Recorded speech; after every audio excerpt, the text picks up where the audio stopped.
My name is Barb Sackel. Today's video is made possible by QuiltWoman.com. In this video today, I will be showing you the fabrics used for quilting and what fabrics you might want to stay away from. So let's get started. When you first start quilting, you know you're going to go into the cotton selection.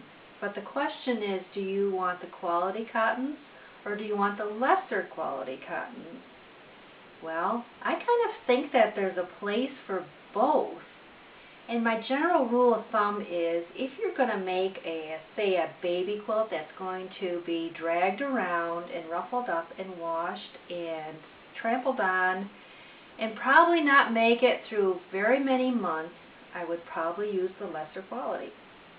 Also, for holidays, that the piece goes up for a couple weeks and then comes down and goes into storage. I think that's a good place for the lesser quality. But when you think about making a quilt, you have to think about the longevity of it.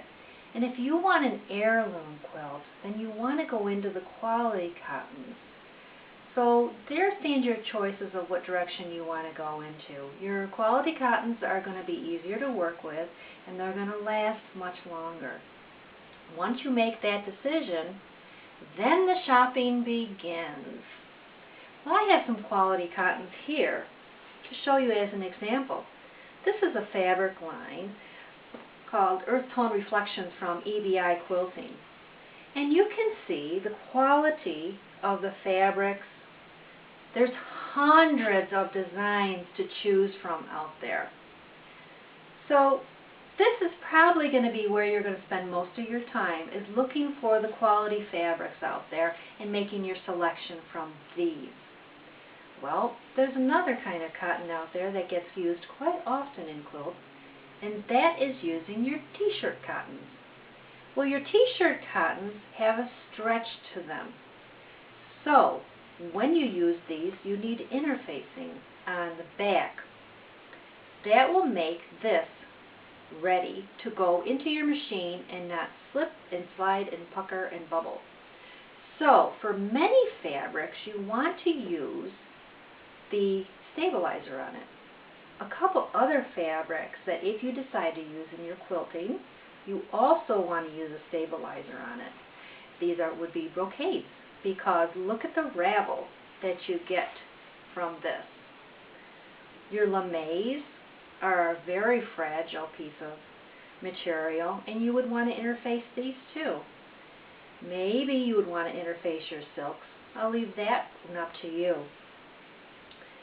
Some fabrics that you really don't want to use in your quilting would be nylons and some polyesters, because if they can't take an iron, then you're out of luck in most cases when it comes to pressing your quilt. So stay away from anything that doesn't take an iron. I think that'll make your life easier. Some other fabric choices that are a little odd, but certainly have their place in quilting, as you can see behind me. I've been working on this crazy quilt for a while, and there's every kind of fabric in there just because that's what a crazy quilt is. And this is where you want to put all your crazy fabrics. So you have your velvets, your silks, your lames, your brocades, your suedes. Then go ahead and have fun and put them in your crazy quilt. This is where they belong. Well, there's another fabric out there, and that's your wools. A wool is very popular nowadays, and if you get a piece of wool that is felted, that means the wool was taken and washed and dried, and the fibers have shrunk and squeezed together very tightly. If I cut out of this, you'll notice that it hardly ravels at all because it has been felted. If it hasn't been felted, it'll ravel a lot. And you can do felting at home. Just put it in a hot water wash and a hot dryer, and this will shrink right down and be usable. Most people use wool in a wool-only quilt, and most of the time it's done with applique. So it's usually done all handwork with fabric on top of fabric with a decorative stitch. That's where the wool plays. So for the most part, what you're going to do is use your 100% quilting cottons of the quality brand.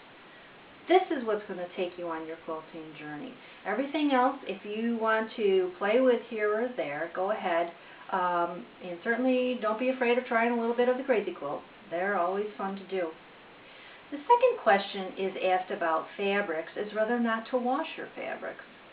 Well, nowadays the fabric companies have made the dyes so good that you very rarely have bleeding anymore. But there's an exception to that rule, and that's to the reds and purples. If you want to go home and wash your reds and purples, that will probably get you past the danger zone. But if you don't want to, guess what? There is a great product on the market, and it's called Retain. When you wash your quilt, you wash your quilt with this, and that will prevent bleeding of your colors. So you're asking me, oh, I wash my quilt. What do I wash my quilt with as far as soap goes? Well, here's another product that we have, and it's Orvis Paste Quilt Soap. And this is good because it doesn't have any phosphate, chemicals, dyes, all those tricky things that can manipulate your fabric in places that you don't want them to go. So use your Orvis Paste, use your Retain, and don't worry about washing most of your fabrics before you use them. Oh, by the way, never, never, never wash your fabrics if you've bought them in a kit, because a kit is usually cut to a precision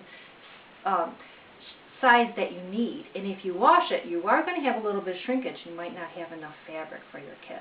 So don't wash them there. As far as bias and straight of grain and all those technical terms that go with sewing, mostly that applies to garment sewing. We don't see a lot of that with quilting.